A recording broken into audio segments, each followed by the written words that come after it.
ವರ್ಷಗಳಿಂದ ಸಂಘದ ಹೆಸರಿನಲ್ಲಿ ಬೆಂಗಳೂರಿನ ಹೃದಯ ಭಾಗದಲ್ಲಿ ಇರ್ತಕ್ಕಂತಹ ಸರ್ಕಾರಿ ಬಾಲಕಿಯರ ಪದವಿ ಪೂರ್ವ ಕಾಲೇಜು ಬಸವನಗುಡಿ ಬಿಪಿ ಒಡೆಯ ರಸ್ತೆ ಬೆಂಗಳೂರಲ್ಲಿ ನಿಯೋಜನೆಯನ್ನ ಪಡೆದು ಒಂದು ರೀತಿ ಉಚಿತವಾದಂತಹ ಸಂಬಳವನ್ನು ಪಡಿತಾ ಇದ್ದು ಸರ್ಕಾರಕ್ಕೆ ನಷ್ಟ ಉಂಟು ಮಾಡ್ತಾ ಇದ್ದಾರೆ ಅಂದ್ರೆ ತಪ್ಪಾಗಲಾರದು. ಯಾಕಂದ್ರೆ ಬಿಪಿ ಒಡೆಯ ರಸ್ತೆಯಲ್ಲಿ ಇರ್ತಕ್ಕಂಥ ಸರ್ಕಾರಿ ಪದವಿ ಪೂರ್ವ ಕಾಲೇಜಿನಲ್ಲಿ ಈಗಾಗಲೇ ರಾಜ್ಯಶಾಸ್ತ್ರವನ್ನ ಬೋಧನೆ ಮಾಡುವಂತ ಒಬ್ಬ ಕಾಯಂ ಉಪನ್ಯಾಸಕರು ಕೆಲಸವನ್ನು ಮಾಡ್ತಾ ಇದ್ದಾರೆ. ಅಲ್ಲಿ ಕೇವಲ 198 ವಿದ್ಯಾರ್ಥಿಗಳಿದ್ದಾರೆ. ನಮ್ಮ ಇಲಾಖೆ ಹೇಳುವಾಗೆ 320 ವಿದ್ಯಾರ್ಥಿಗಳಿಗೆ ಒಬ್ಬ ಉಪನ್ಯಾಸಕ ಅನ್ನುವಂಥ ವಿದ್ಯಾರ್ಥಿ ಅನುಪಾತದಡಿಯಲ್ಲಿ ಈಗಾಗಲೇ ಇರುವಂತಹ ಕಾಯಂ ಉಪನ್ಯಾಸಕರಿಗೆ ಆ ಕಾಲೇಜಲ್ಲಿ ಕೆಲಸ ಇಲ್ಲ.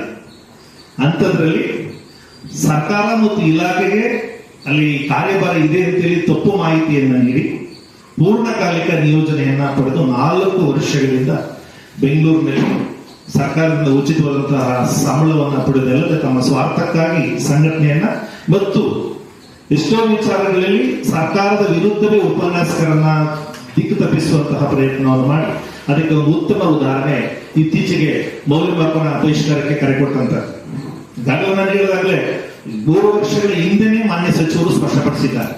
ಬೆಳಗಾವಿ ಅಧಿವೇಶನದಲ್ಲಿ ಪದವಿ ಪೂರ್ವ ಶಿಕ್ಷಣ ಇಲಾಖೆಯನ್ನ ಜಿಲ್ಲಾ ಪಂಚಾಯತಿಯ ಸಿಇಒ ವ್ಯಾಪ್ತಿಯ ಅಡಿಯಲ್ಲಿ ತರುವಂತ ಯಾವ ಚಿಂತನೆಯನ್ನು ಕೂಡ ಸರ್ಕಾರ ಮಾಡೋದೂ ಇಲ್ಲ ಅನ್ನುವಂಥ ಮಾತನ್ನ ಸ್ಪಷ್ಟಪಡಿಸಿದ್ರು ಕೂಡ ನನ್ನ ಇಡೀ ರಾಜ್ಯದ ಉಪನ್ಯಾಸಕರನ್ನ ತಪ್ಪು ಮಾಹಿತಿ ನೀಡಿ ಅವರನ್ನ ಮುಷ್ಕರಕ್ಕೆ ಕರೆಗೊಡುವುದರ ಮೂಲಕ ಇವತ್ತೇನಾಗಿದೆ ಸದನದಲ್ಲೇ ಮನೆ ಹೇಳಿದ್ರು ಏನಾಗಿದೆ ಅಂದ್ರೆ ಇಡೀ ಉಪನ್ಯಾಸಕ ಕುಲ ಒಂದು ರೀತಿ ಬ್ಲಾಕ್ ಮೇಲ್ ತಂತ್ರ ಮಾಡ್ತಿದ್ದಾರೆ ಸರ್ಕಾರ ವಿರೋಧ ಅಂತ ಹೇಳಿ ಉಪನ್ಯಾಸಕರನ್ನೇ ಒಂದು ರೀತಿ ಅನುಮಾನದ ದೃಷ್ಟಿಯಿಂದ ನೋಡುವಂತಹ ರೀತಿಯಲ್ಲಿ ನಡೆಸಿದಂತಹ ಕೀರ್ತಿ ಮಾನ್ಯ ನಿಂಗೇಗೌಡರಿಗೆ ಸಲ್ತದೆ. 24ನೇ ಸಾಲಿಗೆ ಅಂತಿದೆ.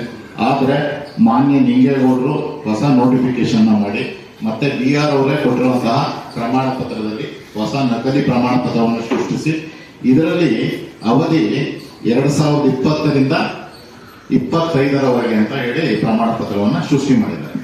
ಅವರು 20ಕ್ಕೆ ಆಯ್ಕೆಯಾಗಿದ್ದವರು ಮೊದಲ 1 ವರ್ಷ ತಿಮ್ಮಯ್ಯ ಪುರ್ಲೆ ಅವರು ಅಧ್ಯಕ್ಷರಾಗಿದ್ದರು. ಅವರ ಕಾರಣಾಂತರದ ರಾಜೀನಾಮೆಯಿಂದ 20ಕ್ಕೆ ಅಧ್ಯಕ್ಷರಾದ್ರು ಕೋಆಪ್ ಮುಖಾಂತರ. 20ರಿಂದ ಅವಧಿ 24ಕ್ಕೆ ಅವರ ಅವಧಿ ಇದೆ. ಆದ್ರೆ ಇವರು ಇಲ್ಲಿ ಏನ್ ಮಾಡ್ತಾರೆ, ಈ ಪ್ರಮಾಣ ಪತ್ರದಲ್ಲಿ 20ಕ್ಕೆ 29 ಫೆಬ್ರವರಿ 24ರಲ್ಲಿ ಚುನಾವಣೆ ನಡೆದಿದೆ. ಅದು ಕರೋನಾ ಅಂತ ಕಾಲದಲ್ಲಿ 2020 ಫೆಬ್ರವರಿ 29 ಕರೋನಾ ಅಂತ ಕಾಲದಲ್ಲಿ ನಾವು ಚುನಾವಣೆ ಮಾಡಿ ರಾಜ್ಯಾಧ್ಯಕ್ಷರಾಗಿ ಆಯ್ಕೆಯಾಗಿದ್ವಿ ಅಂತ ಹೇಳ್ತಾರೆ. ಅದ್ರ ಜೊತೆಗೆ ನಮ್ಮ ಅವಧಿ 20ರಿಂದ 25ಕ್ಕಿದೆ ಅನ್ನುವಂತಹ ನಕಲಿ ಪ್ರಮಾಣ ಪತ್ರವನ್ನು ಸಲ್ಲಿಸಿದ್ದಾರೆ. ಹಾಗೆಯೇ ನಕಲಿ ನೋಟಿಫಿಕೇಶನ್ ಸಹ ಸಲ್ಲಿಸಿದ್ದಾರೆ. ಇವೆಲ್ಲವನ್ನೂ ಸಹ ನಾವು ಮಲ್ಲೇಶ್ವರದಲ್ಲಿರುವಂತಹ ಉಪನಿಬಂಧಕರಿಗೆ ಎಲ್ಲವನ್ನೂ ಸಹ ದಾಖಲೆಗಳನ್ನ ಕೊಟ್ಟಿದ್ದೀವಿ. ಅವರಿಂದನೇ ಸರ್ಟಿಫೈಡ್ ಕಾಪಿ ಸಹ ತಗೊಂಡಿದ್ದೀವಿ.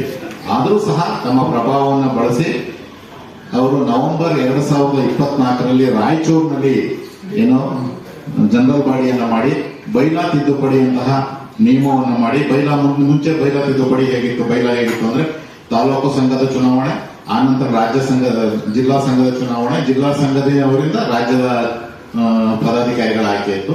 ಈಗ ಪ್ರಮುಖ ಬೈಲಾ ತೀರ್ಮಾನವನ್ನು ಮಾಡಿ ನೇರವಾಗಿ 9 ಜನ ರಾಜ್ಯದ ಪದಾಧಿಕಾರಿಗಳನ್ನ ಆಯ್ಕೆ ರೀತಿಯಲ್ಲಿ ಚುನಾವಣಾ ತಿದ್ದುಪಡಿಯನ್ನ ಮಾಡಿದ್ದಾರೆ. ಅದು ಮಾಡಿರೋದಲ್ಲಿ ನವೆಂಬರ್ 2024ರಲ್ಲಿ, ಇವರ ಅವಧಿ ಫೆಬ್ರವರಿ 2024ಕ್ಕೆ ಮುಗಿದಿದೆ.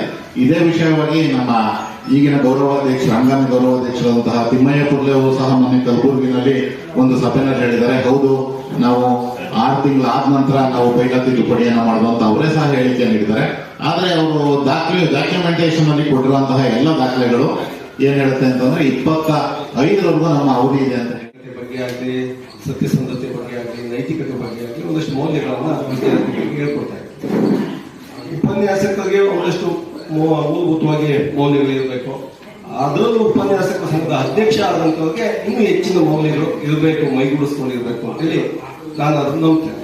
ಆದ್ರೆ ನಮ್ಮ ಉಪನ್ಯಾಸಕ ಸಂಘದ ಅಧ್ಯಕ್ಷರಾದಂಥ ನಿಂಗೇಗೌಡರು ಈ ತರದ ತಪ್ಪು ಮಾಹಿತಿಗಳನ್ನ ಸಂಘಕ್ಕೆ ನೀಡ್ತಾ ಉಪನ್ಯಾಸಕರ ದಿಕ್ಕನ್ನ ತಪ್ಪಿಸ್ತಕ್ಕಂಥದ್ದು ಒಂದು ಅಕ್ರಮವಾದಂತ ಕೆಲಸ.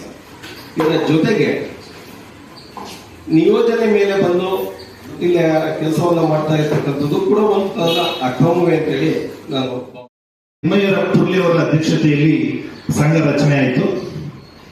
ಸೊ ತಿಮ್ಮಯ್ಯ ಪುರ್ಲಿ ಅವರು 1 ವರ್ಷ ಮಾತ್ರ ಅಧಿಕಾರದಲ್ಲಿದ್ದು ಅವರ ವೈಯಕ್ತಿಕ ಕಾರಣಕ್ಕಾಗಿ 2020ರಲ್ಲಿ ಅವರು ರಾಜೀನಾಮೆಯನ್ನ ಸಲ್ಲಿಸಿ ಸಂಘದಿಂದ ಹೊರ ಹೋಗಿ ಆ ಮುಂದಿನ ಅವಧಿಗೆ ಶ್ರೀಯುತ ನಿಂಗೇಗೌಡರನ್ನ ಆಗ ಪ್ರಧಾನ ಕಾರ್ಯದರ್ಶಿ ಆಗಿದ್ದಂತಹ ನಿಂಗೇಗೌಡರನ್ನ ಕೋಆಪ್ ಮೂಲಕ ಅಧ್ಯಕ್ಷರಾಗಿ ಅವರನ್ನ ನೇಮಕ ಮಾಡಿದ್ವಿ. ಹಾಗಾಗಲೇ ಅವರ ಅವಧಿ 2024 ಫೆಬ್ರವರಿಗೆ ಮುಗಿದಿದೆ. ಸೊ ಅವರು ಉಪನ್ಯಾಸಕರು ಎಷ್ಟು ಮನವಿ ಮಾಡಿದ್ರು ಕೂಡ ಚುನಾವಣೆ ನಡೆಸುವಂತಹ ಯಾವುದೇ ಒಂದು ಇಚ್ಛೆಯನ್ನು ವ್ಯಕ್ತಪಡಿಸಲಿಲ್ಲ. ಕಡೆಗೆ 2025 ಡಿಸೆಂಬರ್ ಅಲ್ಲಿ ಜಿಲ್ಲಾ ಸಹಕಾರ ಉಪನಿಬಂಧಕರ ಹತ್ರ ನಾವು ಅರ್ಜಿ ಸಲ್ಲಿಸಿದ್ವಿ. ಇವರ ಅವಧಿ ಮೀರಿದೆ, ಆದರೂ ಕೂಡ ಇವರು ಚುನಾವಣೆ ನಡೆಸ್ತಾ ಇಲ್ಲ. ಆ ಕಾರಣಕ್ಕಾಗಿ ನೀವೇ ಮಧ್ಯಪ್ರವೇಶ ಮಾಡಿ ಸಂಘಕ್ಕೆ ಆಡಳಿತಾಧಿಕಾರಿಗಳನ್ನು ನೇಮಿಸಿ ಪಾರದರ್ಶಕವಾಗಿ ಎಲ್ಲ ಅನುದಾನಿತ ಮತ್ತು ಸರ್ಕಾರಿ ಪದವಿ ಪೂರ್ವ ಕಾಲೇಜುಗಳ ಎಲ್ಲ ಉಪನ್ಯಾಸಕರಿಗೆ ಸದಸ್ಯತ್ವಕ್ಕೆ ಅವಕಾಶವನ್ನು ಕೊಟ್ಟು ಮುಕ್ತ ಮತ್ತು ಪಾರದರ್ಶಕವಾದಂತಹ ಚುನಾವಣೆಯನ್ನ ತಾವು ನಡೆಸಬೇಕು ಅಂತೇಳಿ ನಾವು ಉಪನಿಬಂಧಕರ ಮನವಿಯನ್ನು ಸಲ್ಲಿಸಿದ್ವಿ. ಆದರೆ ಅದು ಯಾವುದೇ ರೀತಿಯ ಪ್ರಯೋಜನ ಆಗಲಿಲ್ಲ. ಸುಮಾರು 6 ತಿಂಗಳ ನಂತರ ಮಾನ್ಯ ಉಪನಿಬಂಧಕರು ನಿಮ್ಮದು ಚುನಾವಣಾ ತಕರಾರು ಅರ್ಜಿ ಇದು, ಹಾಗಾಗಿ ಇದನ್ನ ಇತ್ಯರ್ಥಪಡಿಸುವಂತ ಅಧಿಕಾರ ನನ್ನ ವ್ಯಾಪ್ತಿಗಿಲ್ಲ, ನೀವು ಮುಂದೆ ಕೋರ್ಟ್ಗೆ ಹೋಗಿ ಇದನ್ನ ಇತ್ಯರ್ಥಪಡಿಸಿಕೊಳ್ಳಿ ಅನ್ನುವಂತಹ ಒಂದು ತೀರ್ಪನ್ನು ಅವರು ಕೊಟ್ಟರು. ಸೊ ವಿಧಿ ಇಲ್ಲದೆ ನಾವು ಹೈಕೋರ್ಟ್ ಮೊರೆಯನ್ನು ಹೋದ್ವಿ. ಆದರೆ ಹೈಕೋರ್ಟ್ ಇಂದ ಇನ್ನು ಬೆಂಚ್ ಹತ್ರ ರೀಚ್ ಆಗದೆ ಅದಕ್ಕೆ ಸಂಬಂಧಪಟ್ಟಂತಹ ತೀರ್ಪು ಇನ್ನೂ ಹೊರ ಬಂದಿಲ್ಲ.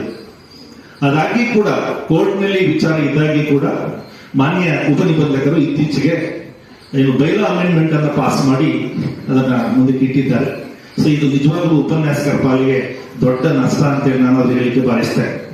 ಆಲಸ್ಯಕ್ಕಾಗಿ ಉಪನ್ಯಾಸಕರನ್ನ ವಿಶ್ವಾಸಕ್ಕೆ ತೆಗೆದುಕೊಳ್ಳದೆ ಅಧ್ಯಕ್ಷ ಗಾದಿಯಲ್ಲಿ ಮುಂದುವರಿತ ಉಪನ್ಯಾಸಕರಿಗೆ ಉಪಯುಕ್ತವಾದಂತಹ ಯಾವುದೇ ಕಾರ್ಯಕ್ರಮಗಳನ್ನ ಅನುಷ್ಠಾನ ತರಿಸುವಲ್ಲಿ ಅಥವಾ ಅವರಿಗೆ ನ್ಯಾಯ ಒದಗಿಸುವಲ್ಲಿ ವಿಫಲರಾಗಿದ್ದಾರೆ ಅನ್ನುವಂಥ ಮಾತನ್ನ ಈ ಸಂದರ್ಭದಲ್ಲಿ ನಾನು ಹೇಳಕ್ ಬಯಸ್ತೇನೆ.